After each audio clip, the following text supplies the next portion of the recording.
You may have seen this image before, the one of Amazon's office before it became one of the biggest companies in the world. And there we have its founder, Jeff Bezos. Many, upon seeing this photo, believed he was a man who started with absolutely nothing, in a garage, and worked his way up to become one of the most powerful men on the planet. But what many don't know is that this image wasn't taken in a garage, and that this company may have goals that go beyond just making millions. Amazon is one of the companies that employs the most people globally, but also one of those that invests the most in automation, a combination that has some economists worried. They fear that if it continues like this, it could cause a system collapse. And that's not all. In recent years, Amazon has entered our homes, our computers, our supermarkets, the movies, shows, and music we consume, and almost every product that exists. For all this, and for a few monopolistic tactics, some experts suggest that Amazon is seeking to become the biggest monopoly in the world. But Jeff's original plan wasn't that. It all started with something much smaller: selling books. Jeff was born in January 1964 in Albuquerque. His mother's name is Jacqueline Guise, and she was only 17 years old when Jeff was born. She was still in high school, and life became very difficult. Even so, she managed to get a job as a secretary, took care of her son, and studied at night until she graduated. Jeff's biological father worked as a bike delivery man and, for reasons that are not entirely clear, distanced himself from the child's life when Jeff was still very young. That left his mother as the only support for the family until, over time, she met and married Miguel Bezos, a Cuban immigrant who worked as an engineer at Exxon, one of the leading oil companies in the United States. With a new figure in his life, the family moved to Houston, and Miguel became the father Jeff needed. He legally adopted him, gave him his last name, and instilled in him values like hard work, sacrifice, and a love for knowledge. He was the one who sparked Jeff's passion for engineering and problem-solving, two qualities that would define his path as an entrepreneur. Thanks to this, as Jeff grew older, he showed more and more interest in technology, science, and space. He dreamed of becoming an astronaut, closely followed projects like Apollo 10, and was fascinated by Neil Armstrong's achievement of walking on the moon. He read books like Dune and works by Isaac Asimov, becoming almost obsessive with the idea of space exploration, an interest that would eventually become one of his greatest accomplishments. Gradually, he developed a great ability to understand how things worked around him. In an interview, Jeff said that the first time he interacted with a computer was in elementary school, where none of the teachers knew how to use it. But thanks to instruction manuals and shared curiosity with some classmates, the kids ended up learning how to operate it. Keep in mind that back then, computers weren't common. They were large, slow, and difficult to understand. Only programmers or people with technical knowledge could operate them. So, for a group of elementary school children to figure them out already showed they had a certain aptitude for technology. When he reached his teenage years, Jeff and his family moved to Miami. There, he enrolled at Miami Palmetto Senior High School, where he quickly earned the nickname The Brain for his skills in math, science, and technology. There aren't many photos or videos from that time, but it is known that Jeff got involved in school clubs, took advanced classes, and worked in laboratories. It was during this time that his interest in engineering and programming grew even more. According to a local newspaper, at around 18 years old, Jeff took his first step into the world of entrepreneurship by creating the Dream Institute, a 10-day summer camp for elementary school kids that he hosted at his own house. He used his bedroom as a classroom, where he taught topics like science and reading. He accomplished all this with the support of his parents.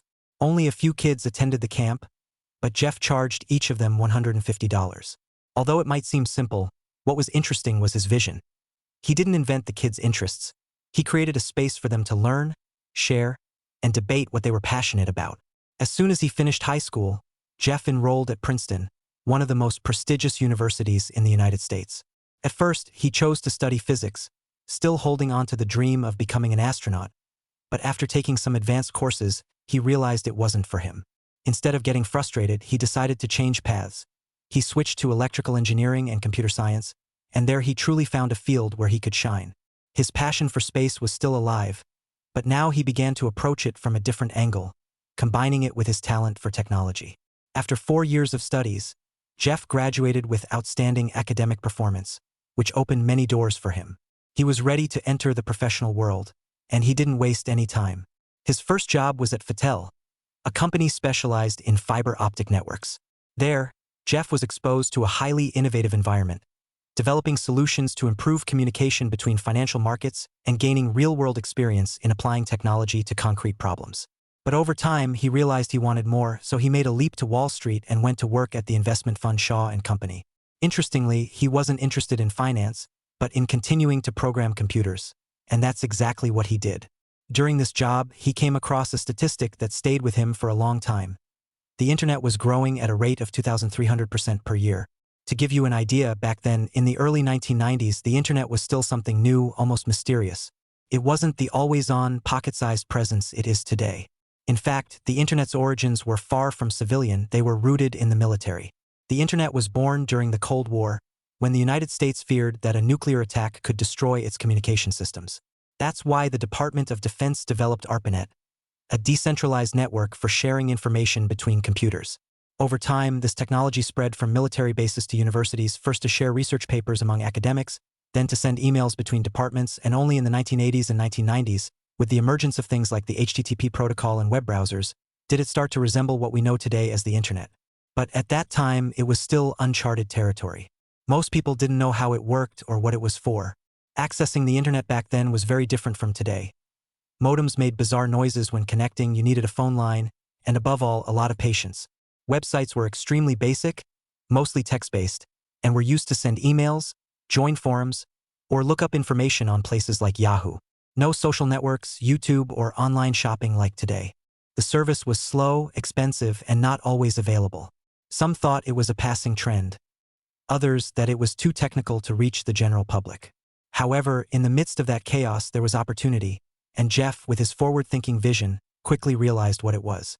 Because if the internet was growing at that rate, then that's where the future lay, where there was space to build something big, something that could change everything. While the idea continued to simmer, Jeff kept working and rising through the ranks. He had a good salary, a leadership role, and a promising career. Around this time, he also met Mackenzie Tuttle, a young Princeton graduate with a degree in English philology. She started working for him, and shortly after, they began dating. They fell in love and, after a few months, got married with the goal of building a life together. From the outside, everything seemed perfect. But on the inside, something still didn't quite click. Like many people surrounded by technological advances, Jeff became obsessed with an idea. That 2,300% growth statistic just wouldn't leave his mind. So he sat down and began analyzing what he could do with it. Among dozens of ideas, he decided that selling products over the internet could be a great opportunity. He studied the market, trends, user behavior, and created a list of potential products to sell online. Kitchen gadgets, photography gear, auto parts, bed sheets, and among all these options, Jeff chose to sell books. Not because they were his great passion, but because he understood they had three advantages that made them perfect for the internet. First, there was a huge variety of available titles. Second, people were already used to buying them. And third, they were easy to ship by mail. That combination made them the ideal product to start experimenting with e-commerce. At the time, online sales platforms as we know them today didn't exist. People typically went to physical stores to buy books or waited long periods to get them if they weren't available locally. Jeff thought the solution was to offer an online space where users could browse a catalog of millions of books and purchase them with just a few clicks, without having to visit a bookstore or wait for shipments to arrive. A place where, from their home computer, people could place an order and have it delivered straight to their door. All this didn't require complicated logistics.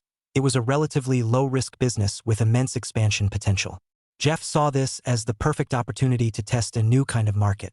Once he was clear about what he wanted to do, Jeff requested a meeting with his boss, David Shaw. He arrived with all his research and the idea of creating an online bookstore leveraging the unstoppable growth of the internet. His initial plan was to develop the project with his boss, but according to dramatizations of his life, although we don't know how accurate they are, the boss advised him that someone in such a stable position shouldn't risk it all on an idea like that. From a corporate perspective, that made sense. But Jeff didn't think the same.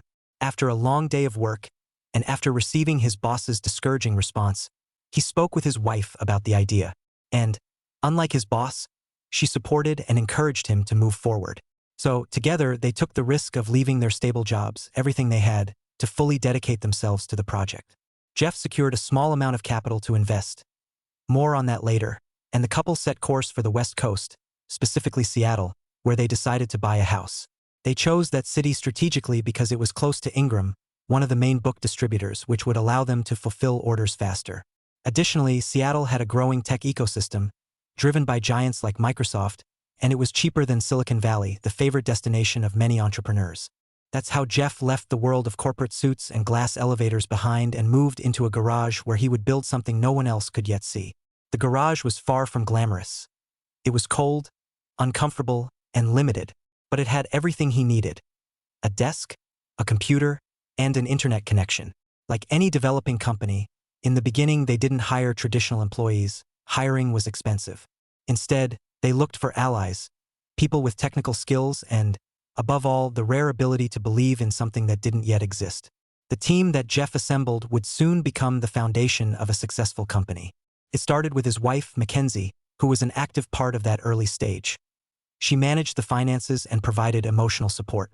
Then came Shel Caffin, the first engineer Jeff contacted through a recommendation, who wrote most of the code for the first website. Later, Paul Davis joined, another programmer who helped build the system structure to support many users. Then came Nicholas Lovejoy, who was in charge of the company's logistics operations, how orders were managed, packed, and shipped. Once the Avengers had assembled, they began bringing to life what would become one of the world's biggest tech companies. At first, the project was called Cadabra, a name Jeff chose for its magical tone, like abracadabra, but he soon changed it because it sounded too much like cadaver and didn't convey the right image. He needed a name that reflected his ambition, and so Amazon was born. Phonetically, it sounds like the name of the world's largest river. Plus, starting with the letter A gave it a strategic advantage in early alphabetical web listings. Amazon sounds strong, is easy to remember, and perfectly represents what Jeff wanted to build: a digital commerce giant capable of offering everything. Although they had few resources compared to what they wanted to achieve, they had an enormous dose of creativity and conviction. With what they had on hand, and after much coding, troubleshooting, and brainstorming, they built their first website. It looked pretty outdated, but for the 1990s, it already included many features we take for granted today, which were revolutionary at the time: a title search bar, user reviews, and a basic shopping cart. In July 1995, Amazon opened its virtual doors to the public. Surprisingly, hundreds of thousands of books were available. Quite strange, considering they didn't even have enough money for an office. Jeff had come up with a simple but brilliant strategy. Instead of buying the books in advance, he waited for someone to place an order. Only then would Amazon request that book directly from a wholesaler. It was an on-demand model. No accumulated inventory, no need for large upfront investments. And if the wholesaler didn't have the book, Jeff would go to physical bookstores, buy the book himself, and send it to the customer. That way, every person got exactly what they ordered, even if it meant doing it by hand. Thanks to this system, they managed to offer an enormous number of titles from day one, without investing in inventory or filling shelves. They only ordered what was needed when it was needed. That just-in-time model allowed them to compete with industry giants while still being total beginners. At first, Jeff didn't spend a single dollar on advertising, so the first sales came from friends and acquaintances. Looking into that early stage, we know the first book sold was Fluid Concepts and Creative Analogies by Douglas Hofstadter. The buyer was John Wainwright, an Australian programmer and friend of one of the engineers, who bought the book just to see if the website worked. Once the purchase went through, the team managed the entire process manually. They ordered the book from the wholesaler, received it, packed it, and shipped it to Australia. All the work was done by hand.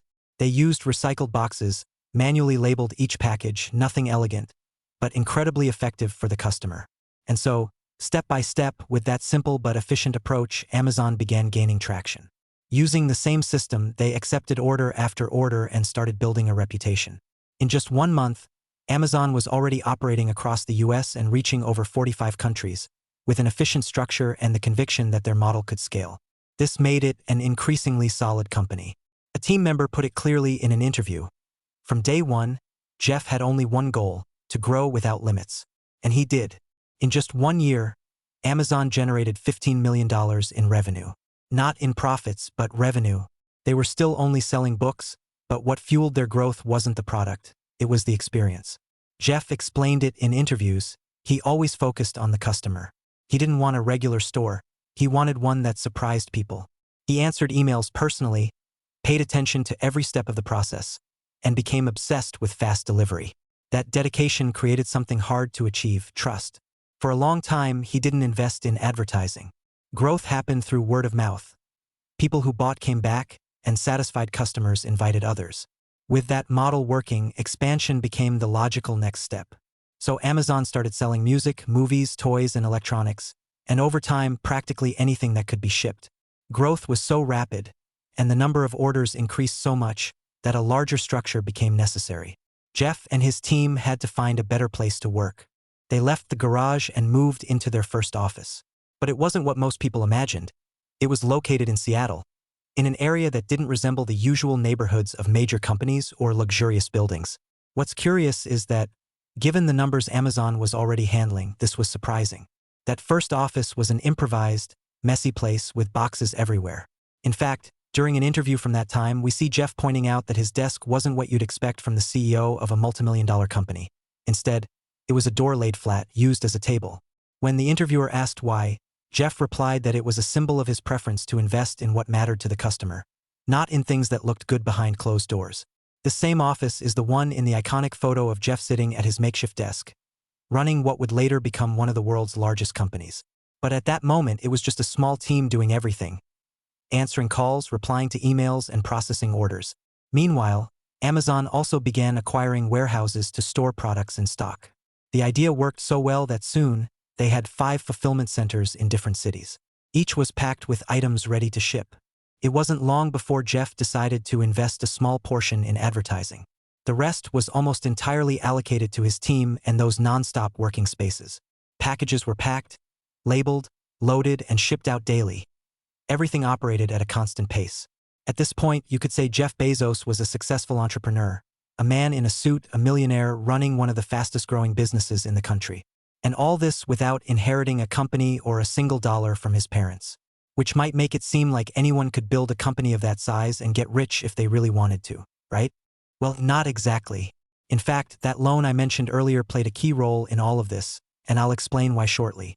I bring it up because it's important to understand a key topic in this video: the myth of the self-made man.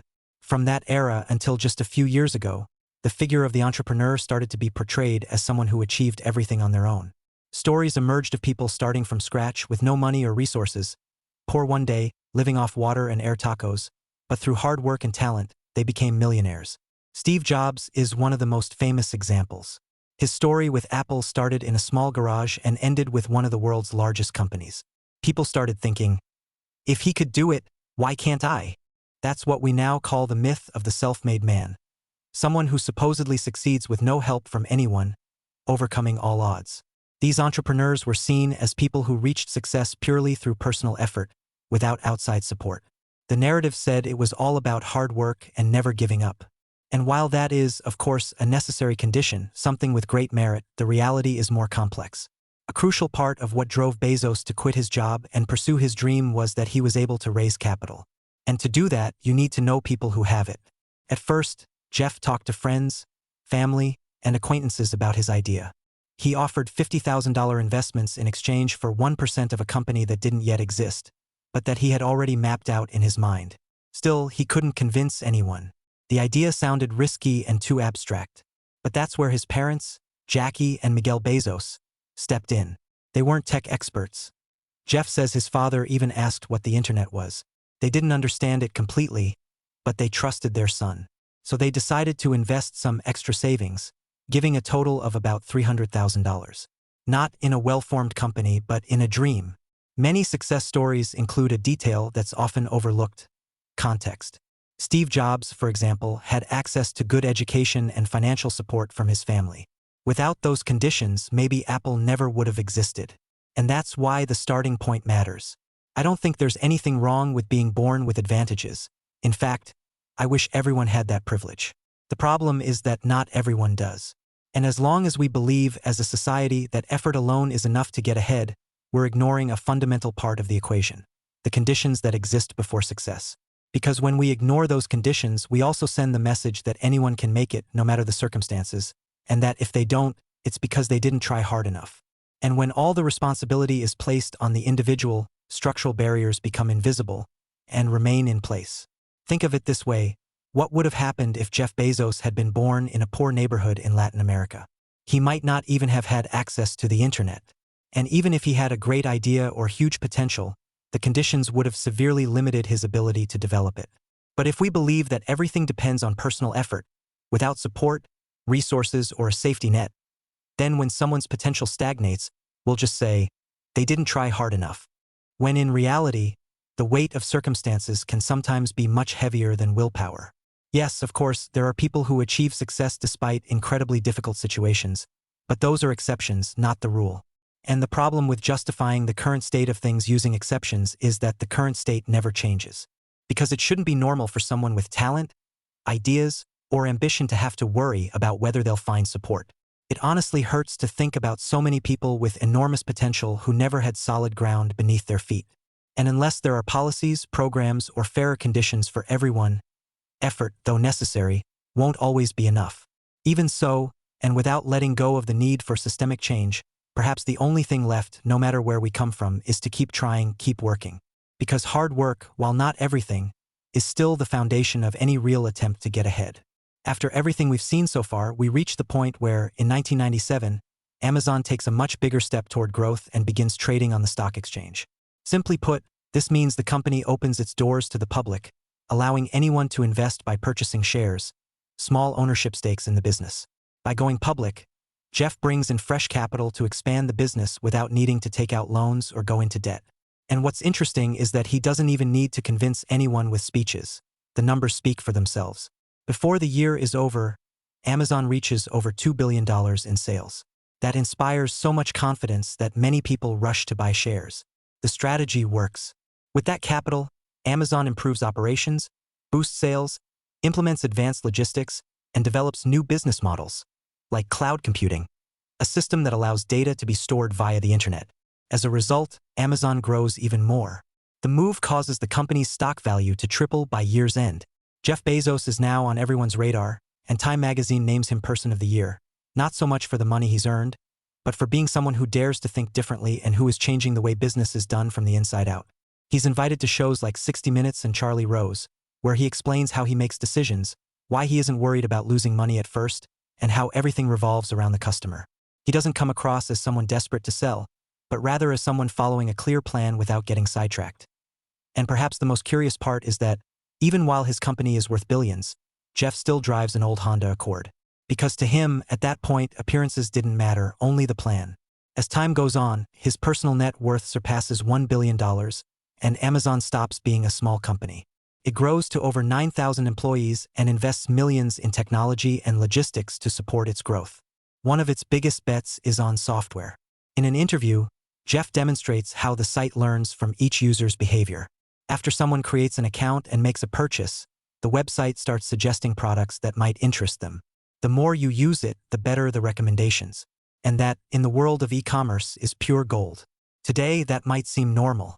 We see it on platforms like Facebook or TikTok, where algorithms adjust content based on your preferences. But back then, it was completely new. All that information was stored in the most advanced computers of the time, machines with enormous capacity that Jeff protected with great care.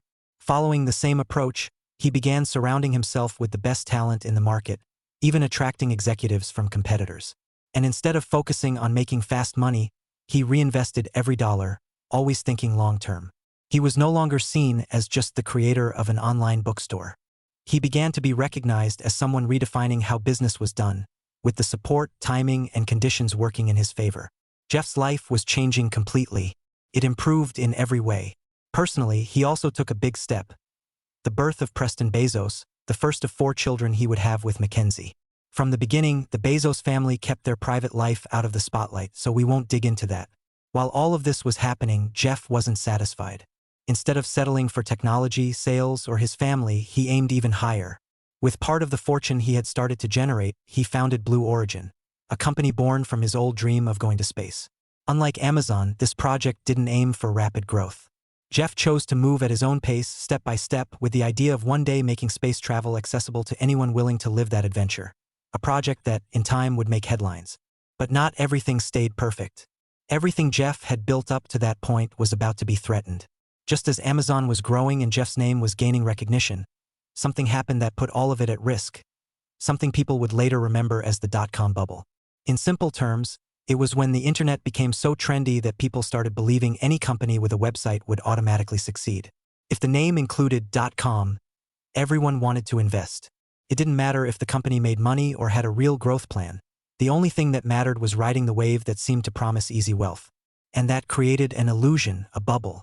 Companies and individuals began pouring money into worthless .com businesses, driving their prices sky high.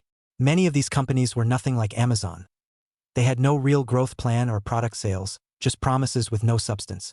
The problem was that, when investors realized most of these companies weren't worth what they claimed, panic set in. Everyone began selling their shares at the same time, causing prices to plummet. In other words, the inflated bubble of unrealistic valuations popped. Although Amazon was one of the biggest names in online commerce, it didn't escape unscathed. After all, it existed in the same world as all those other .coms. And even though it was making millions and had a real business model, it still got caught in the mass panic. Investors were scared. They didn't stop to analyze which companies were solid and which weren't. They simply sold everything. This historic event caused Amazon stock to lose nearly 90% of its value. But Jeff, instead of chasing quick fixes, doubled down on his long-term vision. He invested in automating processes, which meant letting go of some employees, and started partnering with over 400 retailers. This allowed Amazon to transform into a much larger platform, with an immense and increasingly diverse catalog. Thanks to this strategy, Amazon survived the .com crash and came out stronger. But this growth wasn't based solely on fair competition or added value. Some of it relied on tactics that many considered monopolistic. One such tactic was copying successful products sold by other vendors on or off Amazon's platform. When a product gained traction, Amazon would replicate it and sell it under its own label at lower prices and with better placement, forcing competitors out of the market. The most well-known example of this is diapers.com. Pay close attention because this part gets dark. Around 2008 to 2009, a small company called diapers.com had been growing rapidly. Its founders had realized that the online diaper market was being completely ignored. Thanks to a smart idea and hard work, they successfully built and positioned their company as the leader in online diaper sales. Afterward, they expanded into other household essentials like toothpaste, toilet paper, soap, and more. And although diapers were still the company's main source of revenue, their other household items began selling so well that Amazon started to worry. It concluded that diapers.com was a threat in the baby product niche, so it tried to acquire the company. But the founders said no. In response, Amazon launched one of the most aggressive price wars the world had ever seen. It created Amazon Mom, a program offering steep diaper discounts, free shipping, and deals that matched or beat diapers.com's prices. According to internal documents, Amazon was even selling diapers at a loss just to drive its competitor out. As a result, diapers.com began losing market share. Sales dropped, and since it wasn't a giant company, it couldn't afford to slash prices, at least not for long. Amazon, on the other hand, could simply lower prices and wait, knowing the smaller company couldn't keep up and would either collapse or be forced to sell. And that's exactly what happened. Diapers.com couldn't hold on any longer and agreed to be acquired. Amazon got its way, buying the company for a fraction of what it was truly worth. After that, it raised diaper prices again, even higher than before. What Amazon did was legal, but it sat squarely in a legal gray area. This type of action borders on something known in many countries as predatory pricing. The problem is, such behavior is only illegal if intentional harm to competition can be proven, and that's hard to do. Remember these tactics, we'll revisit them later. By this point, Amazon had already become a multi-billion-dollar company. Its sales were massive, its structure increasingly complex, and it was expanding across multiple industries. But despite everything, Jeff still wasn't satisfied. He wanted more. That's when Amazon made one of its most significant investments in logistics. The goal was simple: to deliver products faster, cheaper, and more reliably. To achieve this, they stopped relying so much on third-party delivery companies and began creating their own infrastructure: warehouses, shipping centers, and even Amazon-branded trucks and planes. Little by little, Amazon began to control every part of the process, from the moment a customer clicked buy until the package arrived at their door. This model is known as vertical integration, and it's one of the things that gives Amazon so much power. But as the company expanded, so did the criticism. Some employees began reporting inhumane working conditions. They talked about extreme performance pressure, timed bathroom breaks, and punishments for minor delays. A New York Times investigation revealed that some workers had to pee in bottles to avoid being penalized for leaving the assembly line. Amazon responded to these accusations with public statements, claiming that most employees were satisfied that internal surveys showed high approval, and that the conditions weren't as bad as portrayed. However, other reports kept surfacing, some from truck drivers, others from warehouse staff. And at the same time, Amazon continued automating everything it could. The company invested billions in artificial intelligence and robotics to optimize every aspect of the supply chain, from restocking shelves to organizing packages and planning routes. This created a paradox. On one hand, Amazon is one of the largest employers in the world. On the other, it's developing systems that could eventually make many of those jobs obsolete. Some economists warned that, if this process continues unchecked, it could destabilize the labor market. And although the company claims that automation creates new jobs in other areas, experts argue that the new roles often require technical skills many workers don't have. Meanwhile, Jeff Bezos' personal wealth skyrocketed. For several consecutive years, he was named the richest man in the world. In 2020, in the middle of the COVID-19 pandemic, Amazon's sales and his fortune reached record levels. This sparked even more criticism. While millions of people were losing their jobs, struggling to survive, or dying from the virus, Jeff's wealth increased by tens of billions of dollars. That same year, Amazon saw record growth in demand, and despite that, several workers protested for better wages and health protections. The company responded with measures to support some employees and donations to various organizations. Jeff himself announced the creation of a $10 billion fund to combat climate change. But many felt that these were band-aid solutions, symbolic gestures rather than real change. In early 2021, Jeff Bezos made a decision that took many by surprise. He announced he would step down as CEO of Amazon. After nearly 3 decades leading the company, he handed over the role to Andy Jassy, who had been running Amazon Web Services, AWS, one of the company's most profitable divisions. The announcement marked the end of an era, but not the end of Jeff's influence.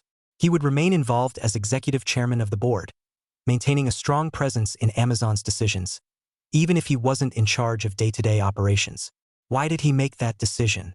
According to his own words, he wanted to dedicate more time to other projects that had long captured his attention. The Bezos Earth Fund, the Washington Post, and, of course, Blue Origin. Yes, Jeff wanted to spend more time in space. In July 2021, he boarded the New Shepard capsule, a spacecraft developed by Blue Origin, and launched into space with his brother Mark and 2 other passengers. The trip lasted just over 10 minutes, but it was a milestone. Jeff Bezos became the second billionaire to go into space after Richard Branson, and his company joined the race to commercialize space travel. While some admired the achievement, others criticized it. Social media was filled with comments questioning the ethics of billionaires spending millions on personal space adventures while inequality on Earth continued to grow. Still, Jeff insisted his vision wasn't just about tourism. It was about creating the foundation for future generations to live and work in space. In various interviews, he explained that, in his view, the Earth should be a place for living while space should become a place for heavy industry. That way, we could reduce environmental damage on our planet and ensure a sustainable future. It's a bold, almost sci-fi vision, but one Jeff is determined to pursue. Meanwhile, Amazon continues to grow.